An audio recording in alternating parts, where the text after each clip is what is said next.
बुद्ध के संग सबके लिए खुले रहते थे। सब उनके शिष्य बनना चाहते थे। कुछ लोगों को तो बुद्ध सीधे अपने संग में शामिल कर लेते थे, तो कुछ को कहते थे कि तुम एक दिन रात के लिए शमशान में जाकर रहो। इसी प्रकार एक व्यक्ति बुद्ध के पास आया और कहा, मुझे आप अपना शिष्य बनाएं। बुद्ध ने उस व्यक्ति से कहा, तुम मेरा शिष्य बनने के लिए एक दिन पूरा शमशान में बिताना होगा और वहाँ जो भी तुम सीखोगे मुझे आकर बताना। उसके बाद ही तुम संग में शामिल हो पाओगे। वह व्यक्ति सुनकर घबरा गया। उसने बुद्ध से कहा, दिन में तो ठीक है, लेकिन रात में शमशान में खतरनाक है। बुद्ध ने कहा, कैसा खतरा? व्यक्ति ने कहा, वहाँ भूत प्रेत होंगे, वहाँ मुझे पकड़ लेंगे। बुद्ध ने कहा, क्या तुमने भूत प्रेत को देखा है? व्यक्ति ने कहा, नहीं, मैंने नहीं देखा, नहीं सुना है। और सुना है, कुछ लोगों को देखा है जिसमें भूत आ जाते हैं, वह अजीब अजीब हरकत करते हैं। तब बुद्ध ने कहा, तो तुम्हारे पास एक सुनहरा अवसर है ये जानने की कि भूत प्रेत होते हैं या नहीं। तुम वहाँ एक रात गुजारो और फिर विश्लेषण करके बताओ कि भूत प्रेत होते हैं या नहीं। अगर तुम्हें वहाँ मिल गए तो तुम उसका विश्लेषण करना कि कैसे होते हैं, और अगर नहीं मिले तो तुम भी ये जान जाओगे कि वह होते ही नहीं हैं। तुम घबराना मत, वहाँ जो भी घटना होगी तुम मुझसे आकर बताना। व्यक्ति ने कहा, ठीक है गुरुदेव, अगर आप कहते हैं तो एक पूरा दिन और पूरी रात शमशान में गुजार लूंगा। बुद्ध ने कहा, ठीक है, अभी तुम आश्रम में आराम करो और कल सुबह शमशान के लिए निकल जाना। बुद्ध ने अपने 4 शिष्यों से कहा कि यह व्यक्ति कल शमशान जाएगा, तुम उसके पीछे जाना और उस पर नजर रखना, उसका ध्यान रखना, पर याद रहे उसे ये बात का पता न चले कि तुम उसके पीछे गए हो। अगले दिन वह व्यक्ति बुद्ध के पास गया और बोला, जैसा आपने कहा था मैं शमशान के लिए निकल रहा हूँ। फिर बुद्ध ने उस व्यक्ति से कहा, ठीक है, अब तुम जा सकते हो। वह व्यक्ति शमशान गया।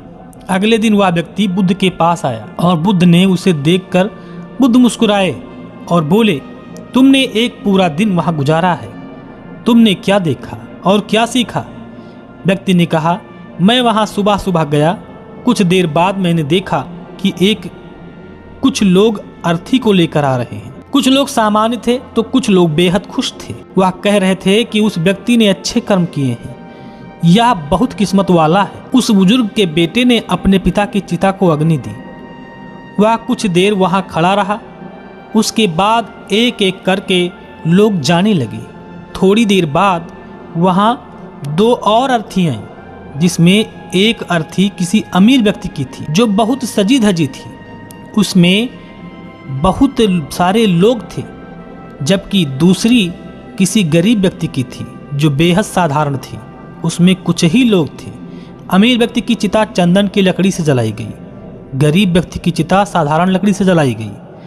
पहले अमीर व्यक्ति की चिता को जलाया गया क्योंकि वह अमीर था, जबकि बाद में गरीब व्यक्ति की।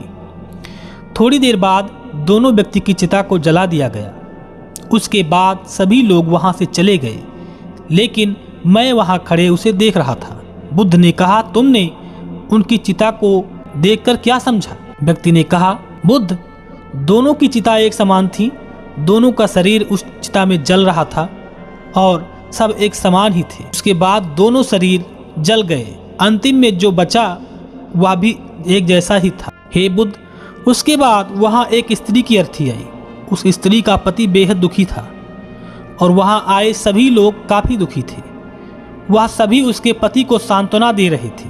हे बुद्ध, उस समय मैंने देखा कि बहुत लोग काफ़ी ज्ञानी थे, वह सब महाज्ञानी बातें ज्ञान की कर रहे थे कि यहाँ तो एक दिन सबको आना है। जीवन हमें ज्ञानता और परोपकार से जीना चाहिए, किसी को कभी कष्ट नहीं देना चाहिए। धन के पीछे हमेशा भागकर कुछ नहीं होता है, अंतिम में तो सबको एक दिन शमशान में जाना होता है। उसके बाद वहाँ कोई नहीं आया और पूरी रात वहीं पर मैं रहा और अगली सुबह आपके पास आ गया।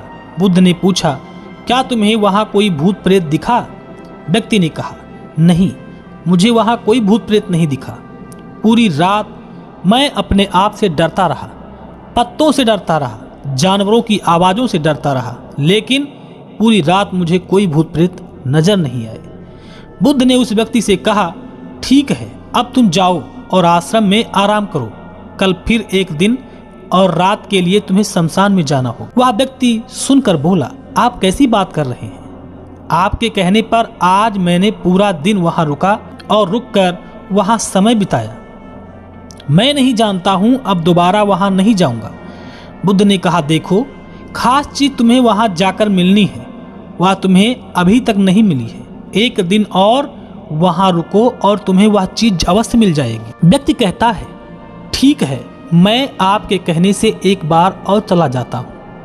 यह कहकर वह व्यक्ति आश्रम में जाकर आराम करने लगा। अगले दिन वह व्यक्ति फिर बुद्ध का आशीर्वाद लेकर वहां से शमशान के लिए चला गया।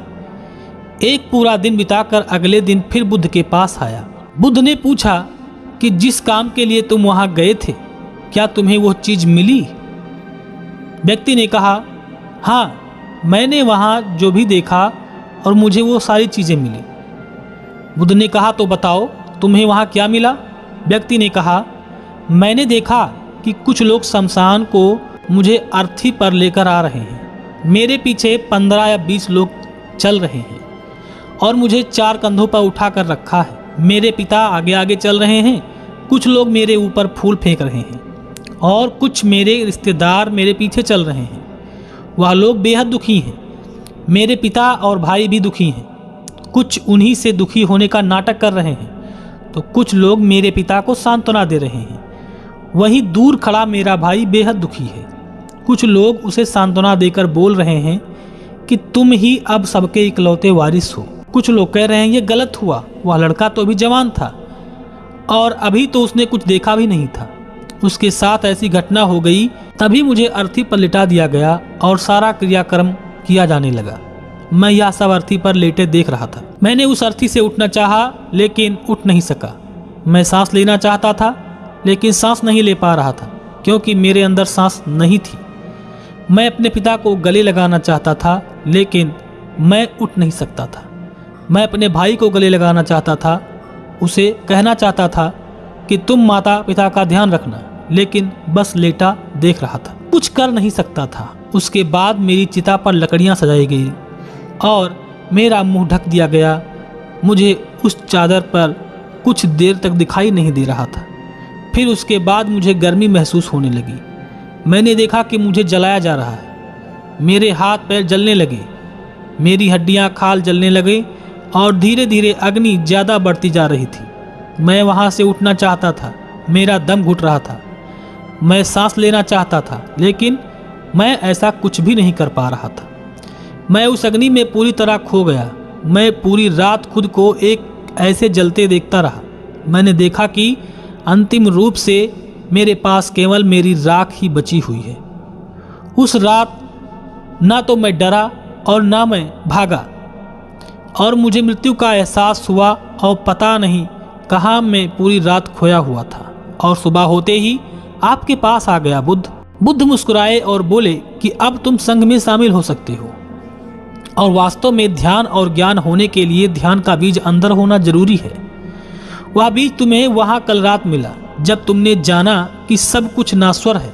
इस दुनिया में सभी व्यक्ति शमशान में जाने के बाद तो देख लेते हैं कि सभी को वहाँ जाना है, लेकिन जैसे ही वहाँ से बाहर निकलते हैं सब भूल जाते हैं और फिर अपनी ज़िंदगी वैसे जीते हैं, वैसे ही कर्म करते हैं, वैसे अधर्म करते हैं, वैसे ही लालच करते हैं और वैसे ही क्रूरता दिखाई देते हैं और जैसे ही शमशान में जाते हैं सब धार्मिक हो जाते हैं। पहली बार जब तुम शमशान में गए तो तुम भी उन्हीं ज्ञानी व्यक्तियों की तरह थे जैसे कि वहाँ सभी महाज्ञानी व्यक्ति आते थे और जैसे ही तुम दोबारा वहाँ गए और आज वापस आए हो तो तुम्हारे अंदर भी ज्ञान का बीज उत्पन्न हो गया है। हम तब तक जीवन को नहीं समझ सकते जब तक हम मृत्यु को नहीं जानते।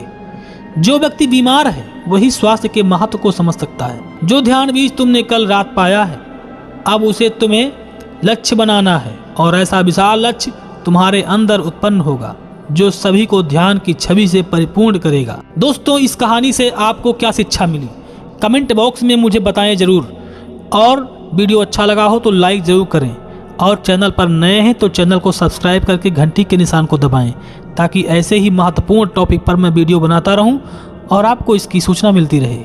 लेते हैं विदा। जय हिंद।